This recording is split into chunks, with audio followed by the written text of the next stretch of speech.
അസ്സലാമു അലൈക്കും. കാലിക്കറ്റ് ഫ്ലേവേഴ്സിലേക്ക് എല്ലാവർക്കും സ്വാഗതം. ഇന്ന് നമുക്ക് നല്ലൊരു ഓറഞ്ച് കേക്ക് ഉണ്ടാക്കിയാലോ? അതും ഓവണും ബീറ്ററും ഒന്നും യൂസ് ചെയ്യാതെ മിക്സിയിൽ അടിച്ചെടുത്തിട്ട് വളരെ സിമ്പിളായിട്ട് ഉണ്ടാക്കിയെടുക്കാൻ പറ്റുന്ന ഒരു ഓറഞ്ച് കേക്ക്. അപ്പോൾ നമുക്ക് വേഗം റെസിപ്പിയിലേക്ക് പോയാലോ? ബിസ്മില്ലാ. അപ്പോൾ നമുക്ക് ഓറഞ്ച് കേക്ക് ഉണ്ടാക്കാൻ തുടങ്ങാം. അതിന് വേണ്ടിയിട്ട് മിക്സിൻ്റെ ജാറിലേക്ക് ഞാൻ 2 മുട്ട പൊട്ടിച്ചൊഴിക്കുകയാണ്. പിന്നെ അതിൻ്റെ കൂടെ അതൊരു 1/2 കപ്പ് പഞ്ചസാരയും കൂടെ ചേർത്ത് നമുക്ക് നന്നായിട്ടൊന്ന് അടിച്ചെടുക്കാം. മുട്ട ചൂടാവുന്നത് വരെ അടിച്ചെടുക്കരുത്, ഒരു 30 സെക്കൻഡ് നല്ലോണം ഒന്ന് അടിച്ചെടുത്താൽ മതി.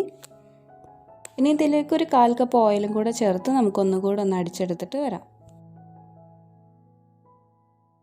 ഇനി ഇതൊരു മിക്സിംഗ് ബൗൾ എടുത്തിട്ടുണ്ട്. ഇതിലേക്ക് 1 കപ്പ് മൈദ ചേർത്ത് കൊടുക്കുകയാണ്. ഇതിൻ്റെ കൂടെ തന്നെ 1 ടീസ്പൂൺ ബേക്കിംഗ് പൗഡറും കൂടെ ചേർത്ത് കൊടുക്കുകയാണ്. ഇനി ഇത് രണ്ടും കൂടെ നമുക്ക് നന്നായിട്ടൊന്ന് മിക്സ് ചെയ്തെടുക്കാം. ഞാനിത് ഒരു നുള്ളു ഉപ്പും കൂടെ ചേർത്ത് കൊടുത്തിട്ടുണ്ട്. നല്ലോണം ഒന്ന് മിക്സ് ചെയ്തെടുത്തതിന് ശേഷം നമ്മൾ നേരത്തെ അടിച്ചു വെച്ചിട്ടുള്ള മുട്ടൻ്റെ മിക്സ് ഇതിലേക്ക് ഒഴിച്ചു കൊടുക്കാം. പിന്നെ ഞാനിതൊരു 1/2 കപ്പ് ഓറഞ്ച് ജ്യൂസ് എടുത്ത് വെച്ചിട്ടുണ്ട്. വെള്ളമൊന്നും ചേർക്കാതെ നല്ല കട്ടിയിലെടുത്ത് വെച്ചിട്ടുള്ള ജ്യൂസാണ്. ഇതും നമുക്ക് കുറച്ചായിട്ട് ഇതിലേക്ക് ചേർത്ത് കൊടുക്കാം. ചെറുതായിട്ടൊന്ന് മിക്സ് ചെയ്തെടുക്കാം. നമ്മളിത് മിക്സ് ചെയ്തെടുക്കുന്ന സമയത്ത് തന്നെ നമുക്ക് മനസ്സിലാവും ഈ ബാറ്ററിൻ്റെ കൺസിസ്റ്റൻസി. അതിനനുസരിച്ചിട്ട് വേണം നമുക്ക് ബാക്കിയുള്ള ജ്യൂസും കൂടെ അങ്ങോട്ട് ചേർത്ത് കൊടുക്കാൻ.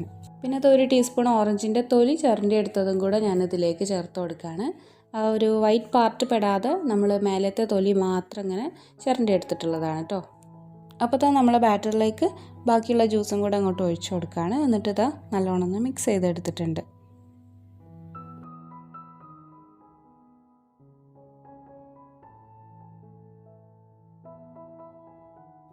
ഇനി ഈ പാത്രത്തിലാണ് ഞാൻ കേക്ക് ചുട്ടെടുക്കാൻ പോണത്. ഈ പാത്രത്തിനെ പറ്റി കുറേ പേര് ചോദിക്കലുണ്ട്. ഞാൻ ഇതിനെ പറ്റിയിട്ട് സെപ്പറേറ്റ് ആയിട്ട് തന്നെ ഒരു വീഡിയോ ചെയ്തിട്ടുണ്ട്. എന്തെങ്കിലും സംശയം ഉണ്ടെങ്കിൽ നിങ്ങൾ ആ വീഡിയോ കണ്ടു നോക്കുക. ഞാൻ ലിങ്ക് ഐ കാർഡിൽ കൊടുക്കാം. ഇനി നമുക്ക് 1 ടീസ്പൂൺ ഓയിൽ ഒഴിച്ചിട്ട് ഈ പാത്രം ഒന്ന് നന്നായിട്ട് ഗ്രീസ് ചെയ്തെടുക്കാം. എന്നിട്ട് നമ്മൾ റെഡിയാക്കി വെച്ചിട്ടുള്ള നമ്മളെ കേക്ക് ബാറ്റർ ഇതിലേക്ക് അങ്ങോട്ട് ഒഴിച്ചു കൊടുക്കാം. ഇനി ഈ പാത്രം നന്നായിട്ടൊന്ന് തട്ടിക്കൊടുക്കുക. ഉള്ളിൽ എന്തെങ്കിലും എയർ ബബിൾസൊക്കെ കുടുങ്ങി കിടക്കുന്നുണ്ടെങ്കിൽ അതൊക്കെ ഒന്ന് പോയി കിട്ടാൻ വേണ്ടിയിട്ടാണ്. നല്ലോണം ഒന്ന് തട്ടിക്കൊടുത്തോളൂ കേട്ടോ. ഇനി നമുക്കിത് മൂടിക്കൊടുത്ത് നേരെ അടുപ്പത്തേക്ക് വെക്കാം. എൻ്റെ പാത്രം നല്ല കട്ടിയുള്ളതായതുകൊണ്ട് ഞാൻ ഇനി അടിയിൽ വേറെ പാനോ അല്ലെങ്കിൽ തട്ടോ അങ്ങനെ ഒന്നും വെച്ച് കൊടുക്കലില്ല. അല്ലാതെ തന്നെ ഈ പാത്രം ചൂടാവാൻ കുറച്ച് സമയം എടുക്കും. ഇനി ഇതുപോലെ നല്ല ലോ ഫ്ലെയിമിൽ വെച്ചിട്ട് ഒരു 30-35 മിനിറ്റ് വരെ നമുക്ക് വേവിച്ചെടുക്കാം. ഈ കുക്കിംഗ് ടൈം എന്ന് പറയുന്നത് നിങ്ങൾ എടുക്കുന്ന പാത്രത്തിനനുസരിച്ചിട്ട്, നിങ്ങളെ ഫ്ലെയിമിനനുസരിച്ചിട്ട്, അതേപോലെ തന്നെ കേക്കിൻ്റെ ഹൈറ്റിനനുസരിച്ചിട്ടൊക്കെ വ്യത്യാസപ്പെടും. നല്ല പരന്ന പാത്രത്തിൽ ഒഴിക്കുകയാണെങ്കിൽ പെട്ടെന്ന് കുക്കായി കിട്ടും. ഞാനിപ്പോൾ ഇത് നല്ല കട്ടിയിൽ ഒഴിച്ചതുകൊണ്ട് തന്നെ കുക്കായി കിട്ടാൻ കുറച്ചധികം സമയം തന്നെ എടുത്തിട്ടുണ്ട്. അപ്പോൾ നമ്മൾ ഓറഞ്ച് കേക്ക് നല്ലപോലെ പൊങ്ങി വന്നിട്ടുണ്ട്. ഇനി ഇതിൻ്റെ മേലെ ഒന്ന് ചെറുതായിട്ട് കളർ മാറ്റിയെടുക്കാൻ വേണ്ടിയിട്ട് കുറച്ച് ഓയിലൊന്ന് തേച്ച് കൊടുത്തിട്ട് നമുക്ക് മറിച്ചിട്ടിട്ടും കൂടെ ഒന്ന് കുക്ക് ചെയ്തെടുക്കാം. അപ്പോൾ നമ്മളെ നല്ല ഓറഞ്ച് കേക്ക് ഇവിടെ റെഡി ആയിട്ടുണ്ട്. നമുക്കിനി ഇതൊന്ന് കട്ട് ചെയ്തും കൂടെ നോക്കാം.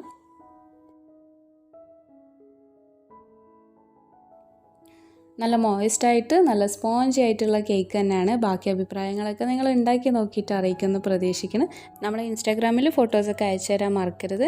അപ്പോൾ നിങ്ങൾ ഇതുവരെ ഓറഞ്ച് കേക്ക് ട്രൈ ചെയ്ത് നോക്കിയിട്ടില്ലെങ്കിൽ ഇതുപോലെ ഒന്ന് ട്രൈ ചെയ്ത് നോക്കണം. വീഡിയോ ഇഷ്ടമായിട്ടുണ്ടെങ്കിൽ ലൈക്ക് ചെയ്യാനും ഷെയർ ചെയ്യാനും കമൻറ്റ് ചെയ്യാനും ഒന്നും മറക്കരുത്. അതേപോലെ തന്നെ ചാനൽ സബ്സ്ക്രൈബ് ചെയ്തിട്ടില്ലെങ്കിൽ ഒന്ന് സബ്സ്ക്രൈബ് ചെയ്ത് സപ്പോർട്ട് ചെയ്യണേ. അപ്പോൾ ഇൻഷാ അല്ലാഹ് നമുക്ക് വീണ്ടും നല്ല നല്ല റെസിപ്പീസൊക്കെ ആയിട്ട് കാണാം. അസ്സലാമു അലൈക്കും വറഹ്മത്തുള്ളാഹി വബറകാതുഹു.